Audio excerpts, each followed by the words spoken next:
Truck গেছে এক গলি রাস্তা দিয়ে ধান নিয়ে আসার জন্য, তো কষ্ট মষ্ট করে ঢুকে ধান যখন বুঝাইতেছে তখন ওই চিকুন রাস্তা দিয়ে আসতে যাই ওর খুব ভয় লাগছে যে দুই পাশে পুকুর, না জানি কোন পাশে পড়ি। হেল্পারের নামাইতেছে, কয় তুই সামনে দেখে সুন্দর করে আসতি বল।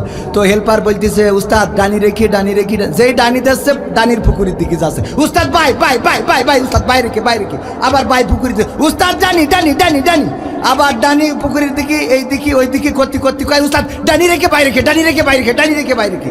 এইবার মনে করেন যেই পুকুরের মধ্যে ঢুকেছে সেই বলছে উস্তাদ যেমনে ভালো সেমনে রেখে। পুকুরের মধ্যে পড়ে যাওয়ার পরে বলছে যেমনে ভালো সেমনে রেখে, সহ্য না করে পারবেন? তো আমি বললাম ডাইন পাশে আওয়ামী লীগ, বাম পাশে বিএনপি, মাঝখানে আমি হইল যেমনি ভালো সেমনে রেখে, তাছাড়া তো উপায় নেই। উপায় আছে? এখন তো কথা বলার কোনো কায়দা নেই, বলতে গেলেই ঝামেলা। কোন দেখি কোন কথায় কনে ধরি বসছে, সে জ্বালার কোনো শেষ নেই। তারপরেও কি কথা বন্ধ করা যাবে? কথা বলা বন্ধ হবে না। জবান যখন আল্লাহ দিয়েছে, হক কথা বলে যাব, হকের পথে চলে যাব। তাতে যদি রক্ত ঝরাতে হয় রক্ত দেব, জীবন দিতে হয় জীবন দেব, শহীদ হতে হয় শহীদ হব। ফাঁসির কাস্টে যদি ঝুলাও, ফাঁসির কাস্টে ঝুলতে আপত্তি নাই, কিন্তু হক কথা বলা বন্ধ হবে না।